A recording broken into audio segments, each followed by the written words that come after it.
কর্তব্যের জন্য অনেক সময় মানুষকে অনেক অনেক যন্ত্রণা ভোগ করতে হয়। এমন কিছু কর্তব্য থাকে যা পালনের জন্য মানুষকে এমন কিছু পথ দিয়ে যেতে হয় যেখানে কাঁটা আছে, দুঃখ আছে, যন্ত্রণা আছে, বিপদ আছে। সেটা পার করে তবে ও নিজের কর্তব্যকে পূর্ণ করতে পারে। অন্যের উপকার, ভালো কাজ করা, কাউকে সাহায্য করা, দান করা, সেবা করা, সুখে দুঃখে সঙ্গ দেওয়া, এটা কর্তব্য নয়, এটা হলো আনন্দ। কারণ এতে আপনারই জীবন আরো সুখময় হবে, আপনি আরো সুখ পাবেন, স্বাস্থ্য আরো ভালো হবে, আপনি জীবনে আরো ভালো ভালো মানুষ পাবেন। আর সব থেকে বেশি যদি এ কিছু বাড়িয়ে তোলে তাহলে তা হলো প্রেম।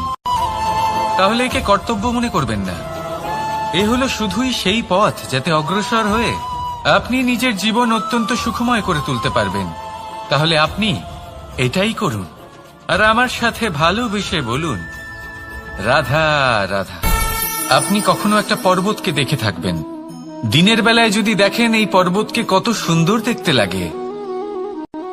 এত বিশাল, এত সুন্দর প্রকৃতির এই দৃশ্য দেখে মনে শুভ চিন্তার উদ্ভব হয়।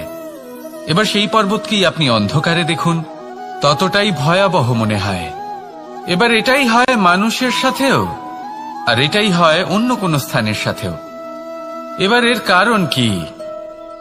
তাহলে কি মানুষের রূপ, তার ব্যক্তিত্বের কোনো মাহাত্ম্য নেই? না, এরকম কখনোই নয়। এর সমস্ত কৃতিত্ব পায় প্রকাশ।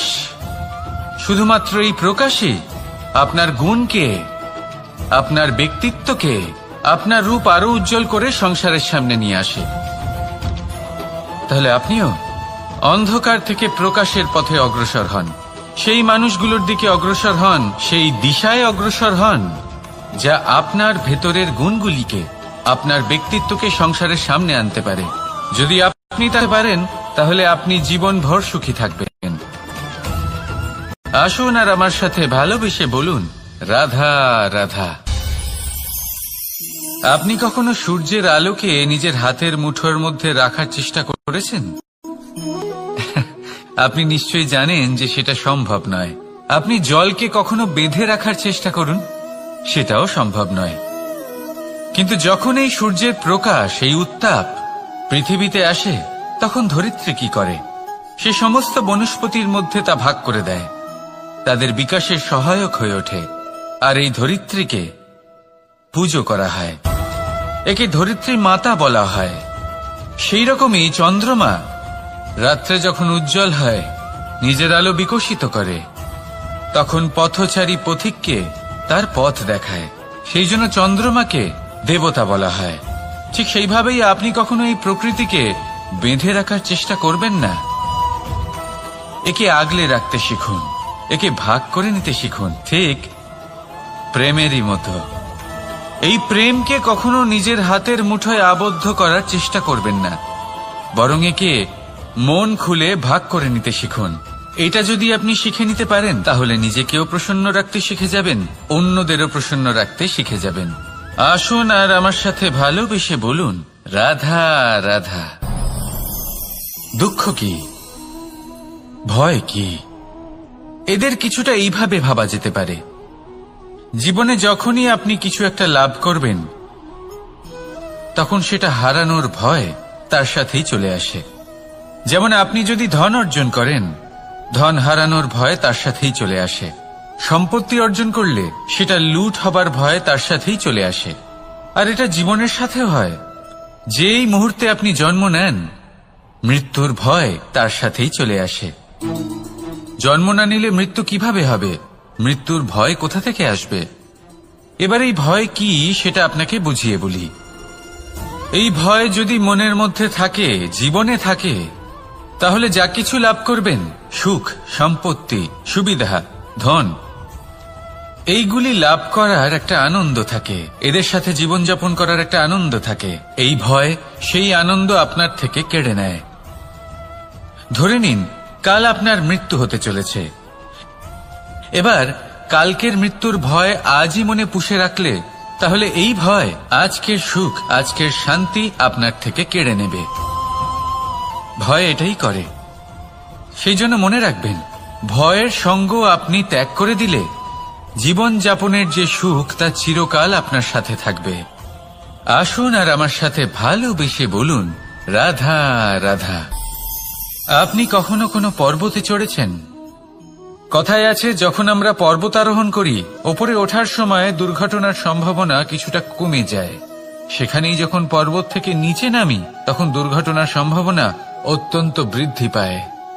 অর্থাৎ নামার সময় আমাদের আরো ভারসাম্য বজায় রাখতে হয়, আরো সাবধানে থাকতে হয়, অর্থাৎ বিবেককে জাগিয়ে রাখতে হয়। এবার জীবনেও সাফল্যের পর্বত আরোহণের সাথে এটাই হয়।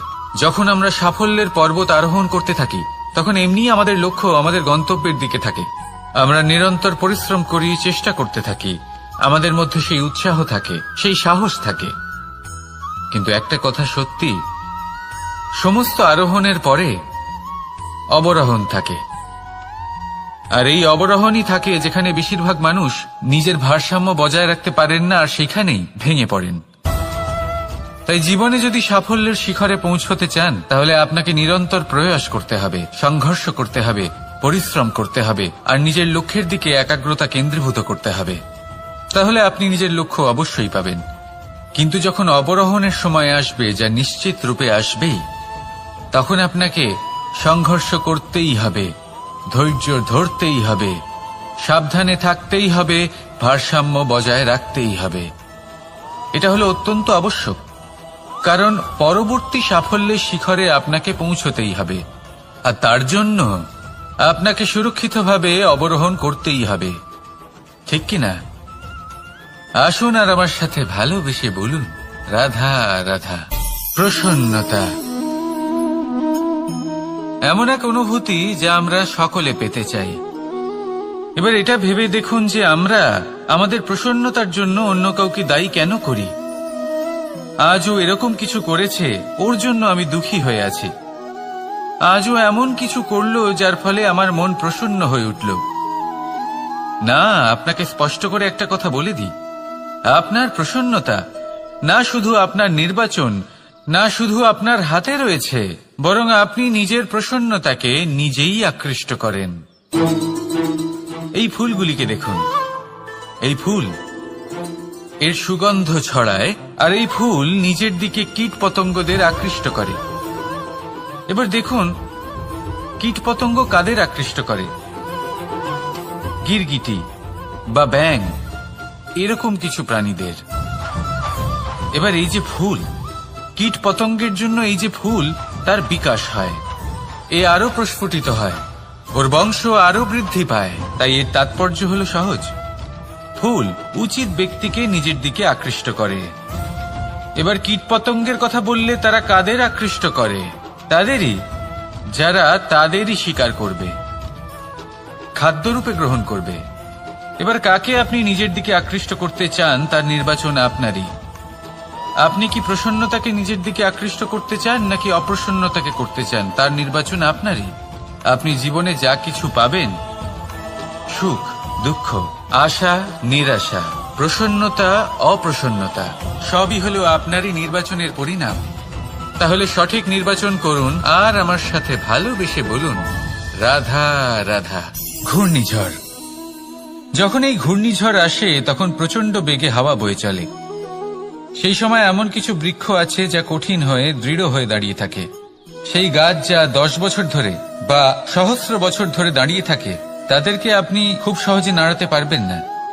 কিন্তু ঘূর্ণিঝড়, এর প্রভাব এতটাই তীব্র হয়, এর হাওয়াতে এতটাই প্রবল শক্তি থাকে যে এই বৃক্ষগুলিকে উচ্ছেদ করে, সেই বৃক্ষ নষ্ট হয়ে যায়। এবার এমন কিছু বৃক্ষ থাকে যাদের কাণ্ড নমনীয় হয়, খুবই নরম হয়। সেই জন্য যখন জোরে বাতাস বয়, কোনো ঘূর্ণিঝড় আসে, তখন এই বৃক্ষগুলি ঝুঁকে যায়। আর যখন এই ঘূর্ণিঝড় চলে যায়, শান্ত হয়ে যায়, তখন ওরা আবার দাঁড়িয়ে পড়ে। এবার এটাকে আপনি কি বলবেন, কি বুঝবেন আপনি? সুযোগ সন্ধানী?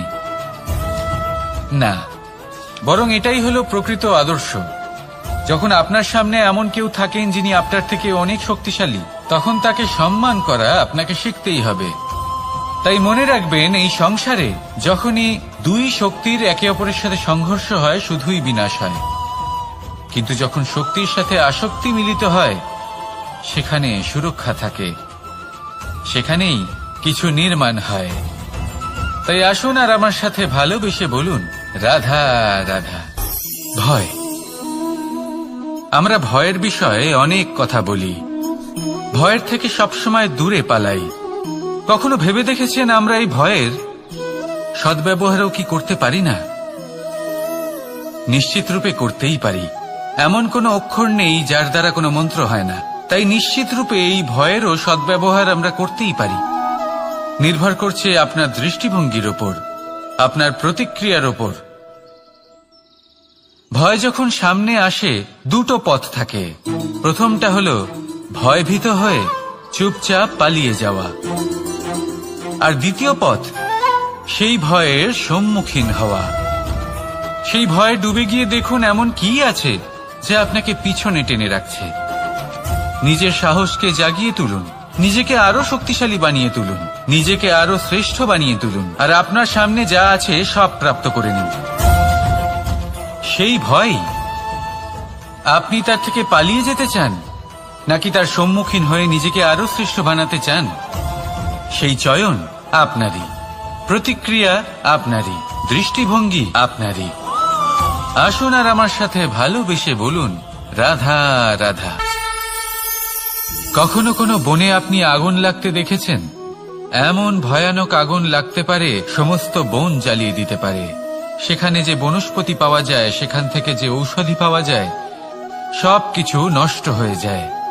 যে পশু পাখি পাওয়া যায় বেশিরভাগই নিজের প্রাণ হারিয়ে ফেলে, আর যারা বাকি থাকেন তারা নির্বাসিত হন। কিন্তু কখনো ভেবে দেখেছেন এই বনে আগুন লাগে কি করে? ছোট ছোট শুকনো পাতার কারণে, শুকনো ডালের কারণে, সেগুলো যেগুলো কখনো গাছের অংশ ছিল। সবসময় মনে রাখবেন, গাছ আমরা কুড়ুল দিয়ে কেটে থাকি, কিন্তু গাছ কখনো কুড়ুলের ডগা দিয়ে কাটা যায় না। বরং এই যে হাতলটা আছে, তাতে যে শক্তি লুকিয়ে রয়েছে, এই শক্তির দ্বারা গাছ কাটা হয়। এবার বলুন, এই যে হাতল, এ কি দিয়ে তৈরি হয়? স্বয়ং গাছের দ্বারাই। এর থেকে আপনি কি শিক্ষা পেলেন? যদি কেউ আপনজন হন, যে আপনার কোনো দরকারে লাগছেন, সেই কারণে তাকে নিজের থেকে দূরে করবেন না। যদি তার সাহায্যের প্রয়োজন হয় তাহলে তাকে সাহায্য করুন, যদি তার সঙ্গের প্রয়োজন হয় তাহলে তাকে সঙ্গ দিন।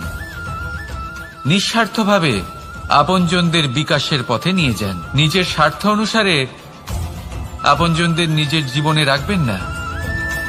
আসুন আর আমার সাথে ভালোবেসে বলুন, রাধা রাধা। জীবনে লক্ষ্য লাভ কি করে করতে হয়?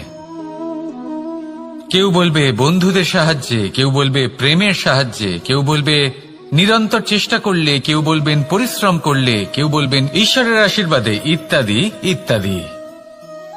আমি আপনাকে বুঝিয়ে বলি, এই যেমন ত্রিলোক আছে, অর্থাৎ 3 লোক আছে, যাকে সঞ্চালন করে ত্রিদেব বা 3 জন দেবতা। সেইভাবে নিজের লক্ষ্যে পৌঁছানোর জন্য 3টি ভাবের প্রয়োজন পড়ে। প্রথম ভাব হলো স্বপ্ন দেখা। আপনি যদি স্বপ্ন দেখতে শুরু না করেন তাহলে সেখানে পৌঁছতেই পারবেন না। তারপর আপনাকে দৃঢ় সংকল্প নিয়ে সেই পথ যেমনই হোক তাতে চলতে হবে। এ হলো দ্বিতীয় ভাব, দৃঢ় সংকল্প। আর তৃতীয় ভাব হলো সেই লক্ষ্যের যাত্রা পূর্ণ করার জন্য প্রতিবদ্ধ হওয়া। তাই যদি আপনি স্বপ্ন দেখতে পারেন, দৃঢ় সংকল্প দ্বারা পথ যতই কঠিন হোক না কেন তাতে চলতে পারেন, আর সেই লক্ষ্য লাভের যাত্রা পূর্ণ করার জন্য প্রতিবদ্ধ হতে পারেন, তাহলে আপনি নিশ্চিত রূপে আপনার লক্ষ্য লাভ করতে পারবেন। তাই আপনি এটাই করুন আর আমার সাথে ভালোবেসে বলুন, রাধা রাধা। কথায় আছে যে জীবনে কিছু শুরু করার আগে স্বপ্ন দেখা অত্যন্ত গুরুত্বপূর্ণ, আর এটা 100% সত্যিও। কিন্তু কিছু মানুষ স্বপ্ন দেখা শুরু না হয় করে দেন, কিন্তু তারপর থামেনি না। স্বপ্ন দেখতেই থাকেন, তারা ভাবতেই থাকেন, কর্ম করেন না। এমন সময় আপনাকে নিজেকে জাগিয়ে তুলতে হবে, নিজেকে বলতে হবে যে এবার উঠে কর্ম করার সময় এসে গেছে। কারণ আপনারা যদি অত্যাধিক বিচার করতে থাকেন, স্বপ্ন দেখতে থাকেন, তাহলে উঠে কিছুই করতে পারবেন না। আপনি শুধু একটা কাজ করুন, উঠে কর্ম করা আরম্ভ করে দিন। তারপর ভেবেচিন্তে ধীরে ধীরে নিজের কর্মকে দিশাও দিন আর তাকে উচিত গতিও দিন। কারণ এটাই হলো সাফল্যের মূল মন্ত্র। না শুধু কর্ম করুন না ভাবনা চিন্তা করে, আর না শুধু ভাবুন কর্ম না করে। সাফল্যের মূল মন্ত্র হলো এর ভারসাম্যে। তাহলে এটাই করুন, সাফল্যকে লাভ করুন, আর আমার সাথে ভালোবেসে বলুন রাধা রাধা। সূর্যের মনে হয় যে তার থেকে বেশি তেজস্বী আর উজ্জ্বল কেউ নেই, তাই তার এই অহংকার ভঙ্গ করার জন্য মেঘ চলে আসে। তারপর এই মেঘের অহংকার বেড়ে যায় যে তার থেকে বেশি ঘন আর কেউ নেই। তারপরে বাতাসের একটা প্রবল দমক আসে আর মেঘেদের ছিন্ন ভিন্ন করে দিয়ে চলে যায়।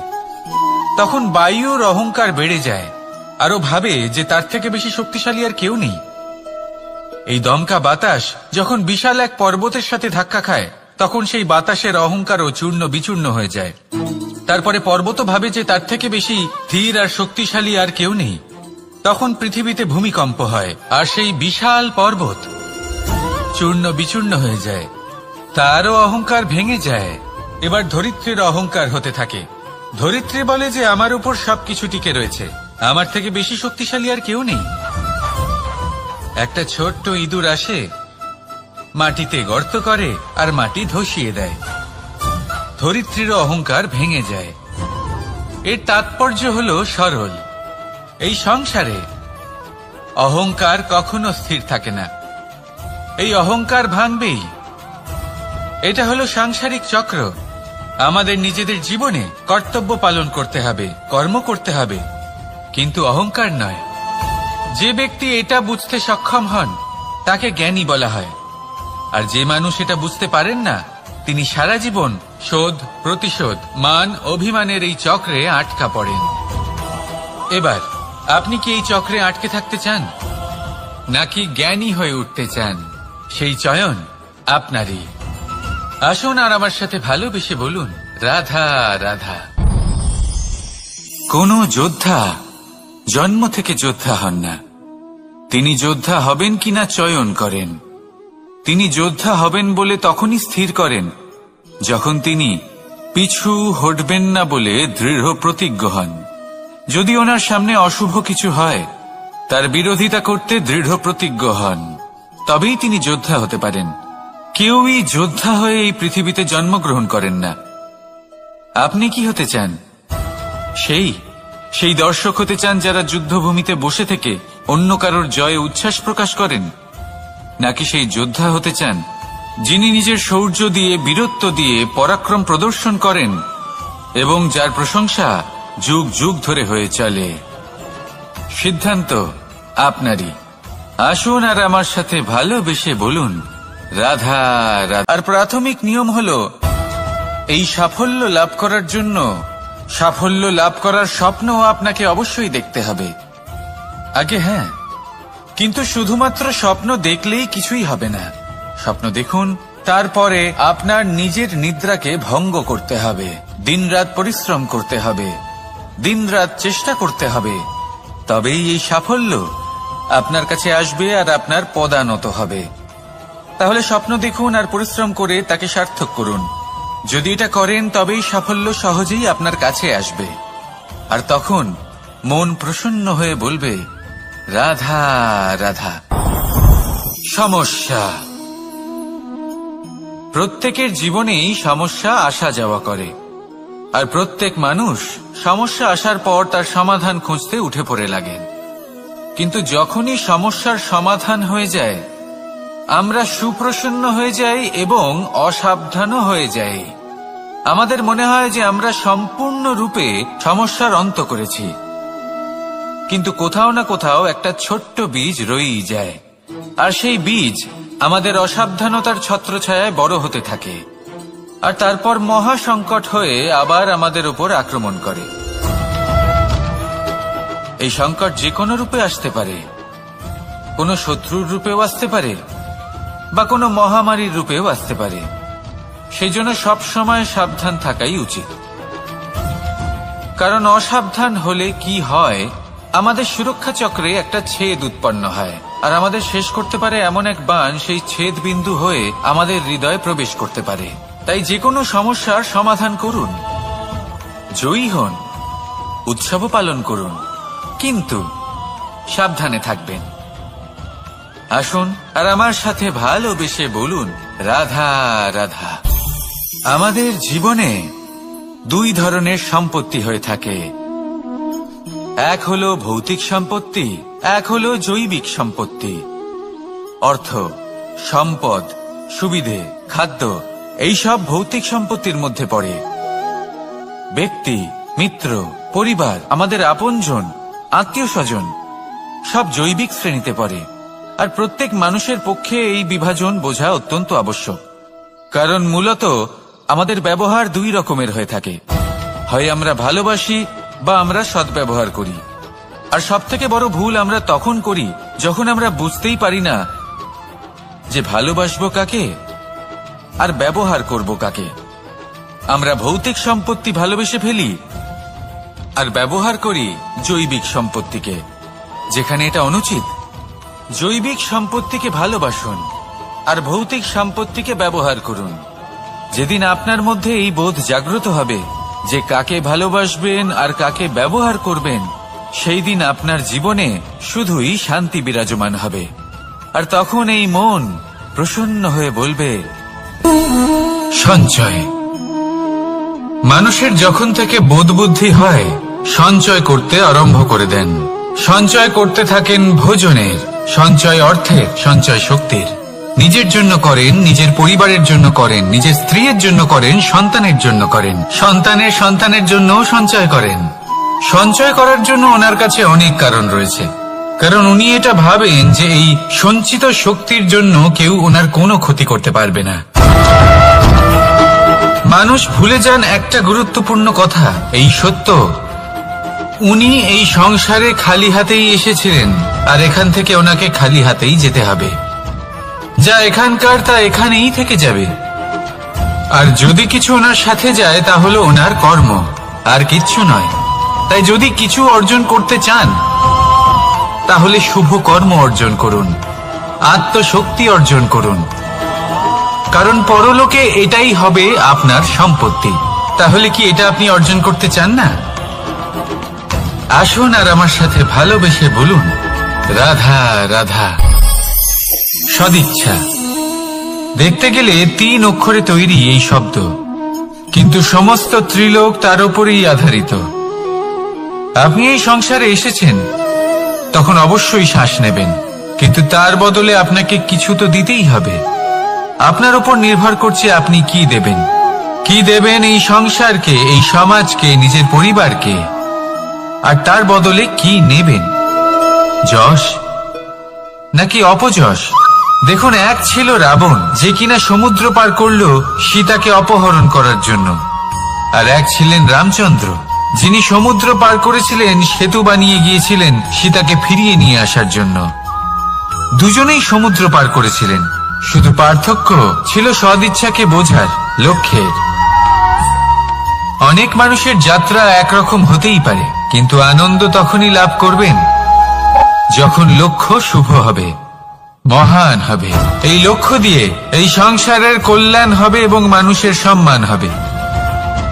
যদি আপনার সংকল্প উচিত হয় তাহলে আপনার লক্ষ্য উচিতই হবে, নয়তো শুধুমাত্র বিনাশ হবে।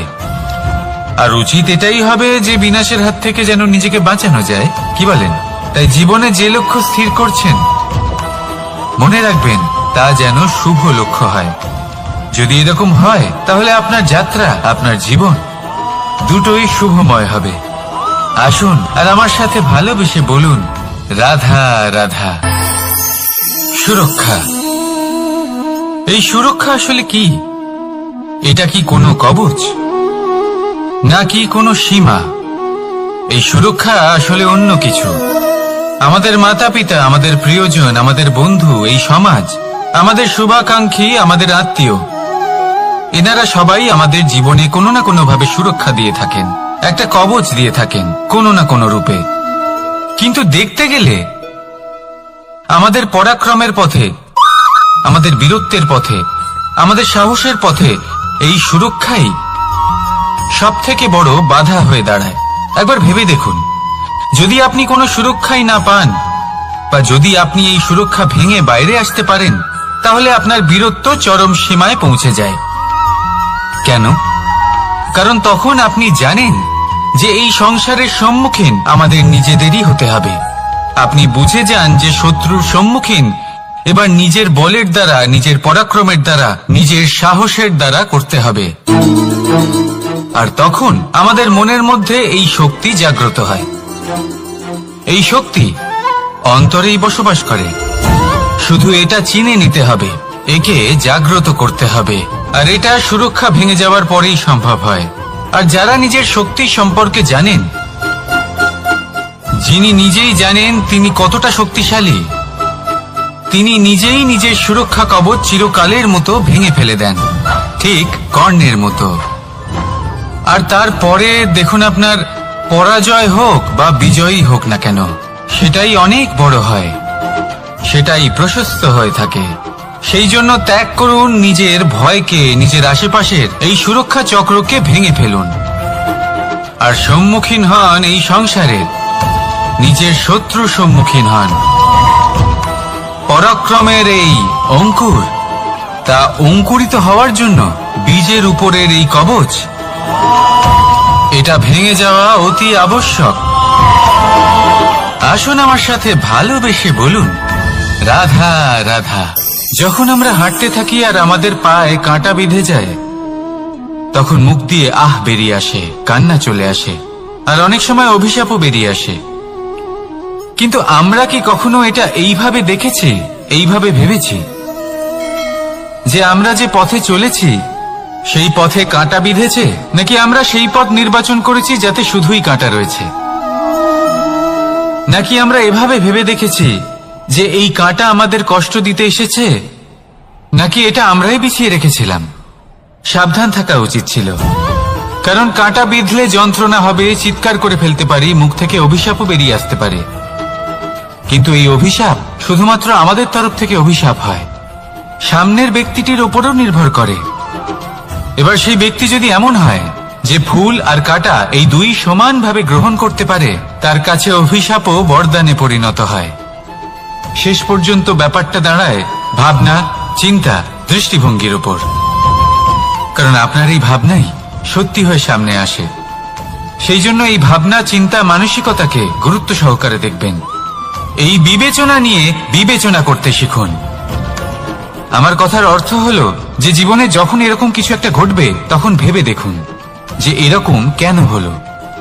আপনি কি এমন কোনো কর্ম করেছিলেন যার কর্মফল এটা?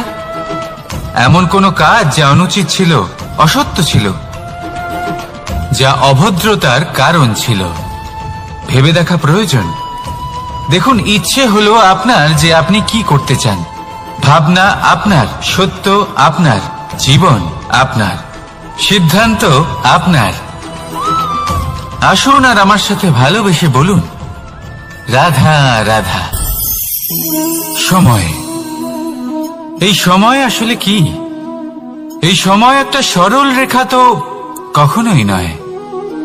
সময় হলো একটা চক্র, যেখানে এর আদি সেখানেই হলো এর অন্ত, আর যেখানে তা শেষ হয় সেখান থেকেই তার শুরু হয়। এই সময় একটা অত্যন্ত বিচিত্র চিন্তা, বিচিত্র ভাবনা, একটা বিচিত্র বস্তু যা কেউ বুঝতে পারেন না। এই সময়ের লীলা, এর কোনো প্রমাণ নেই, কোনো জ্ঞান নেই, কোনো পরিমাপ নেই। শুধু এটুকু আমরা জানতে পারি, যেখানে শেষ হবে সেখান থেকে একটা নতুন সূচনাও হবে। যা আজ আপনার কাছে আছে, কাল অন্য কারোর কাছে যাবে, তারপরে তার কাছ থেকেও অন্য কারোর কাছে যাবে, তারপরে তার থেকেও ছিনিয়ে নেওয়া হবে। এই নিয়তির একজনের কাছ থেকে অন্যজনের কাছে আদান প্রদানের এই সময় হলো আপনার সময়। এই সময়ের সদ্ব্যবহার করুন। এই সময়কে বাঁচুন। আপনাকে শুধু এটাই সুনিশ্চিত করতে হবে যে আপনি কোন পক্ষে আছেন। আর সত্যি বলতে কি, আপনার জীবনের পরিণাম নির্ভর করে আপনার নির্বাচনের ওপর। আপনি কোন পক্ষ নির্বাচন করছেন। তাহলে মনে রাখবেন, জীবনে সেই পক্ষই নির্বাচন করবেন যা চয়ন করার পরে আপনি সুখ অনুভব করবেন, আপনি সন্তোষ লাভ করবেন, প্রসন্নতা লাভ করবেন। আর আমি এটাই সুনিশ্চিত করব যে এই পক্ষ যেন শান্তির পক্ষ হয়, এই পক্ষই যেন প্রেমের পক্ষ হয়। তাহলে চিন্তা করবেন না, আর আসুন আমার সাথে ভালোবেসে বলুন, রাধা রাধা। মানুষ সুখী জীবন যাপনের প্রতি এতটাই অভ্যস্ত হয়ে পড়ে যে একটা ছোট্ট সমস্যা এলেই সে সবার থেকে সাহায্য চাইতে শুরু করে দেয়। সে সাহায্য লাভও করে এবং সেই সংকট থেকে সে বেরিয়েও আসে। কিন্তু এই সাহায্য কিছু মুহূর্তের, আর কিছু মুহূর্তের হলো এই দুঃখ। এই 2 মুহূর্তের সাহায্যের জন্য আজীবন আপনি তার কাছে ঋণী হয়ে থাকেন। আর মানবিকতার খাতিরে আপনার মনে কৃতজ্ঞতা জেগে ওঠে। আর সেই কৃতজ্ঞতা বোধ হলো যে আপনি কখনো ব্যক্তিকে ছাপিয়ে যেতেই পারবেন না। সেই জন্য জীবনে সবসময় চেষ্টা করবেন নিজেকে প্রস্তুত রাখতে সেই সব সমস্যার জন্য, সেই সব বাধার জন্য যেগুলো আপনার জীবনে আসতে পারে। ততক্ষণ সাহায্য চাইবেন না যতক্ষণ না অন্য কোনো পথ না থাকছে। সাহায্য চাওয়া অনুচিত নয়, কিন্তু সাহায্য চাইলে এবং সাহায্য পেলে আপনি আজীবন কৃতজ্ঞ এবং ঋণী হয়ে থাকবেন। আর তারপর একদিন আপনি পরিবর্তন দেখতে পাবেন যে কিভাবে আপনি ছোট ছোট সমস্যার জন্য সাহায্য না চেয়ে বড় বড় সমস্যার সম্মুখীন হতে প্রস্তুত হয়ে গেছেন। এটাই হলো সংসারের নীতি। এটাই পালন করুন আর আমার সাথে ভালোবেসে বলুন, রাধা রাধা। আপনি কখনো কাউকে পর্বতে আরোহণ করতে দেখেছেন? বা আপনি কখনো নিজে কোনো পর্বতে আরোহণ করেছেন? করে থাকলে আপনি এই বিষয়ে অবশ্যই জানবেন যে যখন আমরা শিখরের দিকে এগোই, ওপরের দিকে এগিয়ে চলি, তখন আমাদের একটু ঝুঁকে পথ চলতে হয়। তখনই আমরা সেই পর্বত আরোহণ করতে পারি। কিন্তু যে ব্যক্তি নিচের দিকে ফিরে আসছেন তিনি কিন্তু ঝুঁকে চলেন না, তিনি দৃঢ়ভাবে সোজা হয়ে নিচে নামেন। এই ভারসাম্য বজায় রাখার এই খেলাতে সংসারের একটা সার লুকিয়ে রয়েছে। যদি আপনিও জীবনে উঁচুতে উঠতে চান, শিখরে পৌঁছতে চান, তাহলে আপনাকেও নত হয়ে বিনম্র হয়ে সামনে এগোতে হবে। সেখানে যদি আপনি বুক চিতিয়ে উদ্ধতভাবে অহংকার বোধ নিয়ে চলতে থাকেন, সেখান থেকেই আপনাকে নিচে নামতে হবে। কোনো ব্যক্তি তার বিনম্র স্বভাব দেখেই বোঝা যায় যে সেই ব্যক্তি সাফল্যের শিখর দেশে আরোহণ করছে নাকি নিচে তথা খাদের দিকে যাত্রা করছে। তাই সবসময় বিনম্র থাকুন, শ্রেষ্ঠ কর্ম করুন, পরিশ্রম করুন আর আমার সাথে ভালোবেসে বলুন, রাধা রাধা। আমাদের জীবনে আমরা যখনই এমন কোনো মানুষের সাথে পরিচিত হই যে বয়সে, পদে এবং আর্থিক দিক থেকে আমাদের থেকে পিছিয়ে, তখন আমরা সবাই খুব হীন নজরে তাদের দিকে দেখি। মনেই করি না যে সেই ব্যক্তির নিজস্ব একটা অস্তিত্ব রয়েছে, তার নিজেরও একটা মাহাত্ম্য রয়েছে। আমাদের মনেই হয় না যে আমাদের সামনে দাঁড়িয়ে থাকার যোগ্যতা আছে তাদের। চলুন আপনাকে একটা প্রশ্ন করি, শূন্যের নিজস্ব মূল্য কোথায়? আপনি বলবেন কিছুই না। শূন্যের আবার নিজস্ব মূল্য কোথায়? কিন্তু যখন এই শূন্যই কোনো সংখ্যার সাথে এসে যুক্ত হয়ে যায়, কোনো অঙ্কের সাথে এসে যুক্ত হয়ে যায়, তখন তার মূল্য অনেক গুণ বৃদ্ধি পায়। অর্থাৎ এই শূন্যের মূল্য অবশ্যই আছে। আর আমাদের জীবনেও এমন কিছু ব্যক্তি থাকেন, তাদের দেখে মনে হয় যে এদের কোনো মূল্যই নেই। কিন্তু যখন এই ব্যক্তি কারোর সাথে এসে জুড়ে যান, তখন তার মূল্য সেই ব্যক্তির বৃদ্ধি ঘটায়। এই সংসারে এমন কোনো ব্যক্তি নেই যার কোনো মূল্য নেই। যদি আমরা ধনুকের কথা বলি, তাহলে তার জন্য একটি দড়ির প্রয়োজন হয় যেটি প্রত্যঞ্চা হিসেবে ব্যবহৃত হয়। যদি প্রত্যঞ্চা না থাকে তাহলে ধনুকের কোনো মূল্যই থাকে না। যদি প্রত্যঞ্চা না থাকে তাহলে ধনুকের অস্তিত্ব অসম্পূর্ণ থেকে যায়। এই সংসারে যে কোনো ব্যক্তি হোক বা যে কোনো বস্তু হোক, প্রত্যেকের নিজস্ব একটি মূল্য আছে। তার সম্মান করুন, সামনে অগ্রসর হন, আর আমার সাথে ভালোবেসে বলুন রাধা রাধা। কর্ম এবং ফল। মানুষের স্বভাব হলো এটাই যে তিনি নিজের প্রত্যেক পরিশ্রমের প্রতিফল প্রার্থনা করেন। বেশিরভাগ সময় এই ফলাফলের চিন্তা করতে করতে, কল্পনা করতে করতে উনি কর্ম করতে থাকেন যে আমি এই কাজটা করলে এই ফল পাবো। সেই সব কল্পনা করতে থাকেন যা না তার হাতে আছে, না আছে অধিকার, আর না আছে নিয়ন্ত্রণ। উনি শুধু নিজের কর্ম করতে পারেন। উনি কি ফল পাবেন তা তার হাতে কখনোই নেই। তাই আপনিও শুধুমাত্র কর্ম করতে থাকুন, ফলের চিন্তা করবেন না। মনে রাখবেন, শিকড় এবং শাখা যেভাবে একে অপরের সাথে জড়িয়ে, সেইভাবেই একে অপরের সাথে জড়িয়ে কর্ম এবং ফল। যেরকম কর্ম আপনি করবেন সেরকম ফল আপনি অবশ্যই পাবেন। তাই এই ফলের আশায় কর্মের সময় কখনোই নষ্ট করবেন না, কারণ যে ব্যক্তি সময় নষ্ট করেন, সময় সেই ব্যক্তিকে অবশ্যই নষ্ট করে দেয়। কর্ম করুন নিঃস্বার্থভাবে, ফলের চিন্তা করবেন না, আর আমার সাথে ভালোবেসে বলুন রাধা রাধা। কর্ম এবং ফল। দেখতে গেলে এই সমস্ত ব্রহ্মাণ্ড এই দুইয়ের মাঝেই স্থির হয়ে আছে। মানুষজন কর্ম করেন ভালো ফল লাভের আশায়, আর ভালো ফল লাভের আশায় উনি এটাই ভুলে যান যে উনি যে কর্ম করছেন তা কি করছেন। আমি বলেছিলাম কর্ম করুন ফলের চিন্তা না করে, কিন্তু কি কর্ম করছেন সেই বিষয়ে ভাবাটাও অত্যন্ত আবশ্যক। নয়তো অনেক সময় আমরা এমন কর্ম করে ফেলি যা না চাইতেও বিষে পরিণত হয়। যা হয়েছে দুঃশাসনের সাথে, দুর্যোধনের সাথে, গুরু দ্রোণের সাথে। একজনের মানসিকতা উচিত ছিল না, একজনের বিবেক উচিত ছিল না, আরেকজন যে পক্ষ নির্বাচন করেছিলেন সেই পক্ষ উচিত ছিল না। আর যা কিছু ওনাদের সাথে হলো, আপনার, আমার, আমাদের সকলের সাথে তা হতে পারে। আমি বলেছিলাম কর্ম করুন, ফলের চিন্তা করবেন না, কিন্তু এই কর্মের বিষয়ে বিচার করে দেখাটাও ততটাই আবশ্যক। দেখুন, কর্ম করার উচিত প্রক্রিয়া ফলের চিন্তা না করা, কিন্তু যদি আপনার কর্ম শুভ হয় তাহলে তার ফলও নিয়তি আপনাকেই দেবে।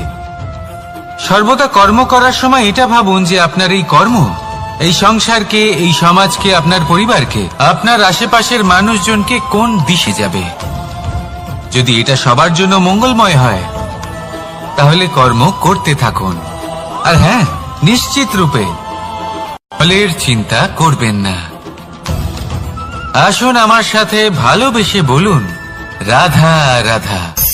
বটবৃক্ষের বীজ সর্ষের দানার থেকেও ছোট হয়, কিন্তু যখন তা নিজের রূপ ধারণ করে তখন তা বিশাল বৃক্ষের আকার ধারণ করে, যা সহস্র বছর ধরে বেঁচে থাকে, ছায়া প্রদান করে, পাখিদের আশ্রয় প্রদান করে, আর দেয় পথচারীদের বিশ্রাম করার স্থান। কেন? কারণ সেই ছোট বীজ তা মাটির ভেতরে গিয়ে নিজের খোলস ত্যাগ করে।